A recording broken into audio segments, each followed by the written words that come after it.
स्वागत है दोस्तों। आज 3 मार्च 2023 शुक्रवार का दिन हो गया है। आज के मुख्य समाचार, बड़ी खबरें, देश और दुनिया का ताजा अपडेट लेकर हाजिर हो चुके हैं। देश के अलग अलग राज्यों की ओर से, सरकारों की ओर से महत्वपूर्ण अपडेट आ चुका है। वीडियो को आप पूरा ध्यान से आखिर तक जरूर देखते रहिएगा। आम जनता से जुड़े सरकार के बड़े फैसले जानेंगे। चुनाव रिजल्ट से जुड़ा अपडेट भी आ चुका है। सुप्रीम कोर्ट की ओर से भी ऐतिहासिक फैसला सुनाया गया है। मोबाइल फोन वालों के लिए महत्वपूर्ण और बड़ा अलर्ट आया है। खबरों में आगे बढ़ते हैं उससे पहले एक प्यार भरा सा निवेदन है हमारी टीम की मेहनत और मोटिवेशन के लिए। प्लीज इस वीडियो को आप लाइक और शेयर जरूर कर दीजिएगा ताकि आप और हम ऐसे ही जुड़े रहें और हर रोज काम की ताजा खबरों के अपडेट मोबाइल पर देखते रहें। तो आइए दोस्तों, बिना टाइम विलंब के शुरुआत करते हैं आज की पहली बड़ी खबर। चुनाव परिणामों से शुरुआत करते हैं। त्रिपुरा, मेघालय, नागालैंड चुनाव परिणाम जारी हो गए हैं। नॉर्थ ईस्ट में भी बीजेपी को बड़ी कामयाबी मिली है। त्रिपुरा में स्पष्ट बहुमत है। नागालैंड और मेघालय में सहयोगी दलों के साथ सरकार बनाई जाएगी। बड़ी खबर आ रही है, दुनिया में परमाणु प्रलय ला सकता है अमेरिका का यह सीक्रेट प्लेन। जी हाँ दोस्तों, एक प्लेन देखा गया। ये प्लेन यूरोप में नजर आया और ऐसे में रूस की टेंशन अब बढ़ गई है। जैसा कि आपको मालूम ही होगा, रूस और यूक्रेन के बीच युद्ध लगातार तेज होता जा रहा है और कई विश्लेषकों को अब यह डर सता रहा है कि यह विश्व युद्ध में भी बदल सकता है। यानी रूस लगातार परमाणु हथियारों की धमकी दे रहा है। वही अमेरिका ने भी अब यूरोप में महाविनाशक परमाणु बमों की तैनाती करके अपने इरादे साफ कर दिए हैं। इसी बीच अब अमेरिका के महाविनाश लाने वाले सीक्रेट प्लेन E-6B मर्करी को यूरोप में देखा गया और इस अत्याधुनिक विमान की मदद से अमेरिका दुनिया में कहीं भी परमाणु हमला करने का आदेश दे सकता है। और इस विमान के देखे जाने के बाद अब रूस की टेंशन बढ़ गई है। यानी दुनिया में अमेरिका और रूस ही ऐसे देश है जिनके पास इस तरह के डूम्सडे प्लेन मौजूद है जिनसे परमाणु हमला किया जा सकता है। हाथरस की बिटिया को मिला इंसाफ। मुख्य आरोपी संदीप को आजीवन कारावास की सजा सुनाई गई है। कोर्ट ने फैसला सुनाते हुए मुख्य आरोपित संदीप को धारा 304 और SC/ST एक्ट के तहत दोषी मानते हुए आजीवन कारावास की सजा सुनाई है, जबकि अन्य आरोपियों रामू, रवि और लवकुश को बरी करने का आदेश दिया गया है। हाथरस मामले से जुड़ा यह महत्वपूर्ण अपडेट आ रहा है। दिल्ली वेदर अपडेट से जुड़ी खबर आ रही है। बूंदाबांदी के बाद दिल्ली में तापमान बढ़ने लगा है। अगले 3 दिन तेज हवाएं चलने की आशंकाएं व्यक्त की गई हैं। राजधानी दिल्ली में अगले 3 दिनों के दौरान हवाओं की रफ्तार तेज रहेगी और हवा की दिशा उत्तर पश्चिमी रहने की संभावनाएं हैं। अडानी और हिंडनबर्ग केस में सुप्रीम कोर्ट ने एक्सपर्ट कमेटी बना दी है। सेबी को 2 महीने में जांच रिपोर्ट सौंपने के आदेश दिए गए हैं। अडानी हिंडनबर्ग केस में जांच के लिए सुप्रीम कोर्ट ने एक्सपर्ट कमेटी के गठन का आदेश दिया।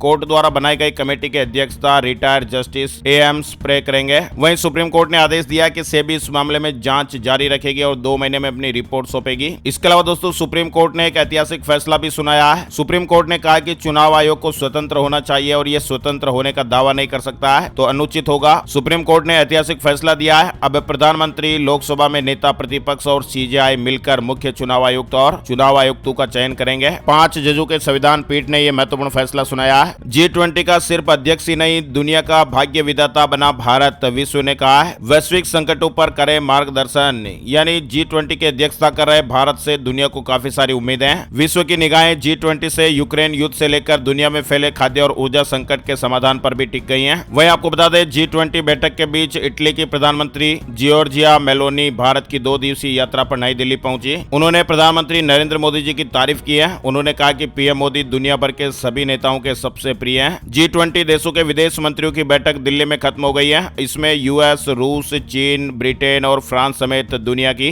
20 बड़ी इकोनॉमीज के प्रतिनिधि शामिल हुए हैं। मीटिंग के इनॉग्रल सेशन में PM मोदी जी ने कहा कि कई साल प्रगति करने के बाद अब हमारे सामने कई चैलेंज हैं। चलिए आगे बढ़ते दोस्तों। बड़ी खबर हेल्थ इंश्योरेंस से जुड़ी हुई आ रही है। स्वास्थ्य बीमा को लेकर IRDA ने एक बड़ा प्लान बनाया है और कहा कि अब इन लोगों को भी इंश्योरेंस का कवरेज मिलेगा। बीमा कंपनियों को स्वास्थ्य बीमा से जुड़े एक नए प्लान को जल्द लागू करने की सलाह दी है और इसके तहत सामान्य बीमाकर्ताओं या स्टैंड अलोन स्वास्थ्य बीमाकर्ताओं के लिए ऐसी स्वास्थ्य बीमा पॉलिसी लॉन्च करना अब अनिवार्य कर दिया गया है जो मानसिक बीमारी वाले लोगों और HIV या एड्स और विकलांग लोगों को कवरेज प्रदान करेगी। यानी IRDA द्वारा अनिवार्य किए गए नियम के तहत अब स्वास्थ्य बीमा पॉलिसियों में यानी हेल्थ इंश्योरेंस में अब विकलांग व्यक्तियों, HIV एड्स वाले व्यक्तियों और मानसिक बीमारी वाले लोगों को भी बीमा कवरेज देना जरूरी होगा। IRDA ने इनके लिए स्पेशल कवर की पेशकश करने के लिए कहा है। वहीं आपको बता दें, भोपाल में 3 मार्च से अंतर्राष्ट्रीय धर्म दम सम्मेलन का आगाज होने जा रहा है। 3 दिवसीय सम्मेलन का शुभारंभ राष्ट्रपति द्रौपदी मुर्मू जी करेंगे। इस सम्मेलन में 16 देशों के डेलीगेट्स और 6 देशों के संस्कृति मंत्री शामिल होंगे। स्विगी ने बेच दिया अपना cloud kitchen business. Food delivery company Swiggy ने अपना क्लाउड किचन बिजनेस को बेच दिया है और इस सौदे की सबसे बड़ी वजह शेयर स्वैपिंग को माना जा रहा है। यानी शेयरों की अदला बदली के कारण ऐसा करना पड़ा है। वही दोस्तों, एक अलर्ट करने वाली खबर आ रही है। जला हुआ टोस्ट खाने से कैंसर का रिस्क, कई बीमारियों का और भी खतरा है। जला हुआ टोस्ट या खाना आपके लिए कितना नुकसानदायक है, इसको लेकर ये अपडेट खबर आई है। ज्यादातर घरों में लोग ब्रेकफास्ट के दौरान टोस्ट खाना ज्यादा पसंद करते हैं। इसका एक कारण कारण ये भी होता है कि टोस्ट बनने में कम समय लगता है, लेकिन कई बार ज्यादा व्यस्तता के चलते टोस्ट जल जाता है। खाने की चीज को वेस्ट करना जिन लोगों को पसंद नहीं होता वो जला हुआ खाना भी खा लेते हैं, लेकिन ये नुकसानदायक साबित हो सकता है। अभी हाल ही में बीबीसी की एक रिपोर्ट में भी इस बात की पुष्टि की गई है और कहा गया कि जला हुआ टोस्ट खाने से आपके शरीर को कैंसर का खतरा रहता है। जिन फूड्स में स्टार्च की मात्रा ज्यादा पाई जाती है उन्हें हाई टेम्परेचर पर पकाकर खाना हेल्थ के लिए अच्छा नहीं है। ब्रेड में भी अधिक मात्रा में स्टार्च पाया जाता है। जब स्टार्च को तेज तापमान पर पकाया जाता है तो वो भी जल जाता है और शरीर में जाकर कैंसर के रिस्क को बढ़ावा देता है। इसके अलावा रिसर्च में यह भी बात सामने आई है कि ब्राउन ब्रेड भी सेहत के लिए खतरनाक साबित हो सकता है। हेल्थ एक्सपर्ट भी बताते हैं कि ब्रेड को ज्यादा भूनने से उसके रंग में जो परिवर्तन होता है वह हेल्थ के लिए सही नहीं होता है, इसलिए अगर खाना ही है तो इन्हें कम समय तक पकाएं। कैंसर के जोखिम से बचने के लिए स्टार्च वाले जितने भी फूड्स हैं उनको कम समय तक पकाकर खाना चाहिए, यानी कम समय में ही पका के खा लेना चाहिए, जलाना नहीं चाहिए। चलिए बड़ी खबर, अकेले लड़ेंगे। ममता बनर्जी ने 2024 लोकसभा चुनाव के लिए किसी भी पार्टी से गठबंधन से इंकार कर दिया है और उन्होंने कहा कि उनकी पार्टी ये चुनाव अकेले ही लड़ेगी। चार धाम यात्रा से जुड़ा महत्वपूर्ण अपडेट आ रहा है। नई सुविधा को लेकर ये बड़ी खबर है। केदारनाथ यमुनोत्री पैदल मार्ग पर हर 1 किलोमीटर पर स्वास्थ्य शिविर लगेंगे। 22 अप्रैल से शुरू हो रही चार धाम यात्रा को लेकर सरकार ने तैयारियां पूरी कर ली हैं। मुख्यमंत्री पुष्कर सिंह धामी जी 2 बार चार धाम यात्रा की तैयारियों को लेकर समीक्षा बैठक भी कर चुके हैं। फ्लिपकार्ट बिग बचत धमाल सेल आज से शुरू होने जा रही है। कई मोबाइल फोन, लैपटॉप और इलेक्ट्रॉनिक आइटम्स पर बम्पर डिस्काउंट का फायदा मिलेगा। फ्लिपकार्ट की यह सेल 3 मार्च से शुरू होकर 5 मार्च 2023 तक चलने वाली है। अगर आप भी ऑनलाइन शॉपिंग करने का प्लान बना रहे हैं तो जरूर आप फायदा देखिएगा। उत्तर प्रदेश से जुड़ी बड़ी खबर, योगी ने सख्त निर्देश दिए हैं। अराजकता फैलाने और सांप्रदायिक सौहार्द बिगाड़ने वालों पर सख्त कार्रवाई हो। वहीं दिल्ली में जल्द ही छावनी परिषद के चुनाव की तारीख घोषित की जाएगी। महिला सीटों की घोषणा हो गई है, तैयारियां भी शुरू हो गई हैं। दिल्ली छावनी परिषद की 8 सीटों में से जिन 3 सीटों को महिलाओं के लिए आरक्षित किया जाना था, बृहस्पतिवार को उन सीटों की घोषणा कर दी गई है। होली पर योगी सरकार ने बड़ा तोहफा दिया है। 3 दिन यूपी में नहीं कटेगी बिजली। Uttar Pradesh power corporation limited के चेयरमैन देवराज ने बताया कि योगी सरकार ने प्रदेश की जनता को होली पर राहत देने के लिए 7 मार्च से लेकर 9 मार्च तक बिना बाधित किए बिजली की आपूर्ति देने का आदेश दिया है, यानी इस दौरान बिजली नहीं काटी जाएगी। उत्तर प्रदेश सरकार रंगों के त्योहार होली पर प्रदेशवासियों को यह बड़ा तोहफा दे रही है, यानी उत्तर प्रदेश में होली के मौके पर 7 मार्च से लेकर 9 मार्च तक राज्य में बिजली नहीं काटे जाने के निर्देश दिए गए हैं। इसके अलावा हरियाणा से जुड़ी खबर आ रही है। बिजली को लेकर 76 लाख बिजली उपभोक्ताओं को झटका, अब बिल के साथ जमा करनी होगी इतनी अग्रिम राशि। अब बिजली उपभोक्ताओं को निगमों के पास अपने 2 बिलों यानी 4 माह के बराबर अग्रिम राशि एसीडी के रूप में जमा करानी होगी। निगमों ने नए भेजे गए बिलों में इस राशि को जोड़कर भेजना शुरू कर दिया है और बढ़े हुए बिलों को देखकर उपभोक्ताओं के पसीने छूटे हुए हैं। बड़ी खबर है, अब यहाँ भी खत्म हुआ वर्क फ्रॉम होम। देश की इस बड़ी कंपनी ने कहा है अब कार्यालय आना होगा। विप्रो ने अब अपने कर्मचारियों से कार्यालय में आकर काम करने के लिए कहा है। कोरोना के समय में वर्क फ्रॉम होम की व्यवस्थाएं चल रही थी, लेकिन एक बार फिर से अब कंपनियों में इस तरह के अपडेट्स आने शुरू हो गए हैं। वर्क फ्रॉम होम खत्म हो रहे हैं। योगी सरकार ने चालक, परिचालकों और कर्मचारियों को होली का उपहार दिया है, अतिरिक्त मानदेय मिलेगा। योगी सरकार ने उत्तर प्रदेश राज्य सड़क परिवहन निगम कर्मचारियों को यह होली की सौगात दी है। उत्कृष्ट और उत्तम योजना के अंतर्गत उत्तर प्रदेश राज्य सड़क परिवहन निगम के चालक, परिचालक और कर्मचारियों को अतिरिक्त मानदेय मिलेगा। यूपी रोडवेज द्वारा 3 मार्च से 12 मार्च तक बसों का विशेष संचालन भी किया जाएगा और इस दौरान चालक, परिचालक 10 दिन में 3000 किलोमीटर बस चलाने पर 400 रुपए प्रतिदिन के हिसाब से अतिरिक्त मानदेय मिलेगा। बड़ी खबर है, हादसे रोकने के लिए हवाई अड्डों के रनवे की सुरक्षा जांचेगा CRRI। लेजर और GPS उपकरण से लेस यंत्र जांच करेगा। एयरपोर्ट रनवे पर होने वाली दुर्घटनाओं को रोकने के लिए एयरपोर्ट अथॉरिटी ऑफ इंडिया यानी AAI और केंद्रीय सड़क अनुसंधान संस्थान ने नई पहल की है। एक्सप्रेसवे की तरह अब एयरपोर्ट रनवे की जांच भी स्वचालित सिस्टम से की जाएगी। OPS को लेकर सड़कों पर उतरेंगे हरियाणा के कर्मचारी। 14 मार्च को जिला स्तर पर प्रदर्शन होगा। सरपंचों के बाद अब हरियाणा के कर्मचारी सड़कों पर उतरने की तैयारी कर रहे हैं। ओल्ड पेंशन स्कीम के साथ ही विभागों में खाली पड़े पदों को भी भरने की मांग को लेकर राज्य भर में प्रदर्शन किए जाएंगे। 14 मार्च को सभी कर्मचारी जिला स्तर पर प्रदर्शन करेंगे। वर्ल्ड बैंक से जुड़ा महत्वपूर्ण अपडेट, भारत ने विश्व बैंक अध्यक्ष पद के लिए नामित किए जाने पर अजय बंगा को बधाई दी है। भारत अजय बंगा के नामांकन का समर्थन करता है और विश्व बैंक उनके नेतृत्व के लिए तत्पर है। अमेरिकी राष्ट्रपति जो बाइडेन ने भारतीय मूल के अमेरिकी कार्यकारी अजय बंगा को विश्व बैंक का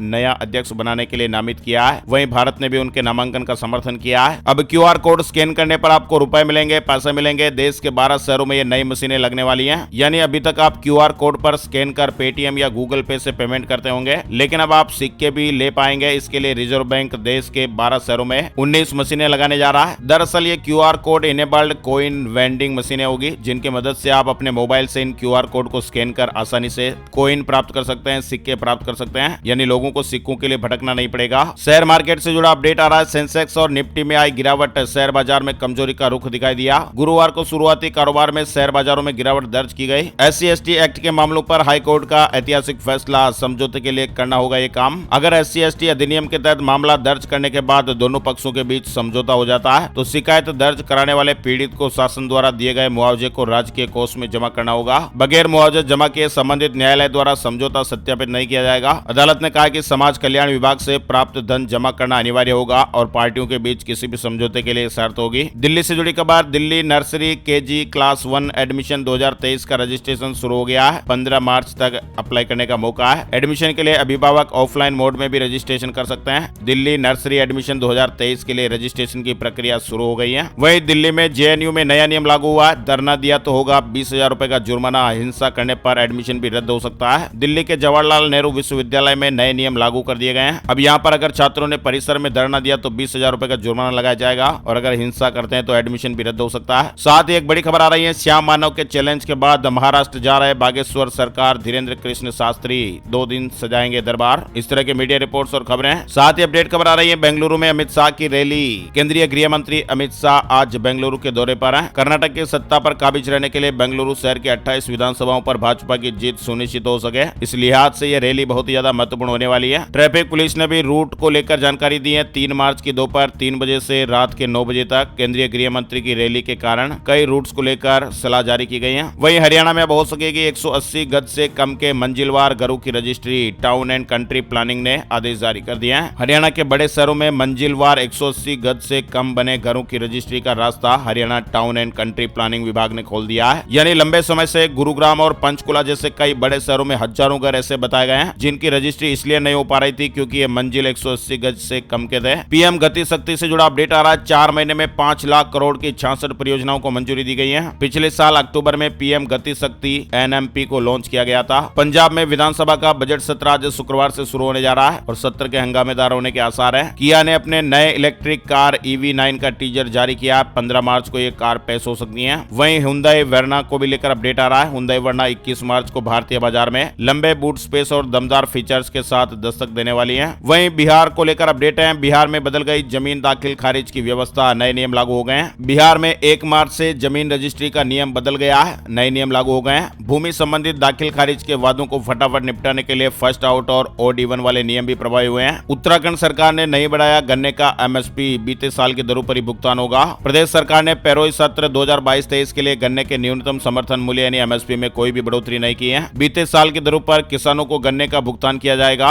जिसमें सामान्य प्रजाति के गन्ने के 345 रुपए और अगेती प्रजाति के गन्ने के 355 रुपए प्रति क्विंटल कीमतें तय की गई हैं। झारखंड से जुड़ा अपडेट आ रहा है। JSSC परीक्षा नियमों में संशोधन को कैबिनेट की मंजूरी मिल गई है। दूसरे राज्यों के नहीं कर सकेंगे आवेदन। मंत्रिमंडल ने गुरुवार को झारखंड कर्मचारी चयन आयोग परीक्षा से संबंधित विभिन्न नियमों में संशोधन को मंजूरी दे दी है। उत्तराखंड से जुड़ा अपडेट है। प्रदेश में गैर आवासीय भवनों में ई-वाहन चार्जिंग स्टेशन अनिवार्य होंगे। कैबिनेट में 26 प्रस्तावों को मंजूरी दी गई है। उत्तराखंड में अब 1500 वर्ग मीटर से अधिक क्षेत्रफल पर बनाए जाने वाले group housing project, hotel, motel, multiplex, guest house, lodge और अन्य गैर आवासीय भवनों में ई-वाहन चार्जिंग स्टेशन बनाना अनिवार्य होगा। उत्तराखंड में 1500 वर्ग मीटर से जुड़े इन प्रोजेक्टों को लेकर यह अपडेट आया है। अगर ऐसा नहीं करते हैं तो फिर नक्शे भी पास नहीं होंगे। राजस्थान स्टेट ओपन स्कूल के रिजल्ट जारी हो गए हैं, यानी राजस्थान स्टेट ओपन की 10वीं और 12वीं कक्षा का रिजल्ट जारी हो गया है। वहीं इलेक्ट्रॉनिक्स के क्षेत्र में विश्व प्रसिद्ध कंपनी होन हाई फॉक्सकॉन, जिनके अध्यक्ष यंग लियू है, इनके नेतृत्व में एक प्रतिनिधि मंडल ने गुरुवार को तेलंगाना के मुख्यमंत्री के चंद्रशेखर राव से मुलाकात की है। एक समझौते पर हस्ताक्षर हुए हैं, जिसकी वजह से 1 लाख नौकरियों के सृजन का मार्ग प्रशस्त हुआ है और इससे स्थानीय युवाओं को बड़े पैमाने पर प्रत्यक्ष और अप्रत्यक्ष रूप से रोजगार उपलब्ध होगा। Gold price today, silver price today update. सोने चांदी के रेट को लेकर अपडेट खबर आई है। सोने और चांदी की कीमतों में गिरावट देखने को मिली। गुरुवार सुबह सोने का भाव 56,066 रुपए प्रति 10 ग्राम पर रहा। वहीं चांदी का भाव 63,911 रुपए प्रति किलोग्राम पर रहा। अब बात कर लेते हैं दोस्तों वेदर न्यूज एंड एनालिसिस। संपूर्ण भारत का आज 3 मार्च 2023 का मौसम पूर्वानुमान, मौसम की जानकारी का ताजा अपडेट आ चुका है। स्काईमेट वेदर अपडेट के मुताबिक अगले 24 घंटों के दौरान पश्चिमी हिमालय में हल्की से मध्यम बारिश और हिमपात हो सकता है। पूर्वी असम, सिक्किम, अरुणाचल प्रदेश और अंडमान और निकोबार द्वीप समूह में भी हल्की बारिश होने का अनुमान है। राजस्थान के पश्चिमी और दक्षिणी जिलों में 1-2 स्थानों पर गरज के साथ हल्की बारिश हो सकती है। वहीं अगले 2 से 3 दिनों में राजस्थान, पश्चिमी मध्य प्रदेश, गुजरात, उत्तरी मध्य महाराष्ट्र और उत्तरी कोंकण और गोवा के कुछ इलाकों में भी हल्की बारिश के साथ छिटपुट बरसात हो सकती है। सकती हैं। आज के मुख्य समाचार अपडेट में फिलहाल बस इतनी ही खबरें। अगर आपको हमारा यह प्रयास अच्छा लगा तो प्लीज वीडियो को लाइक और शेयर जरूर कर दीजिएगा। Thank you, take care, good bye, जय हिंद, जय भारत, वंदे मातरम।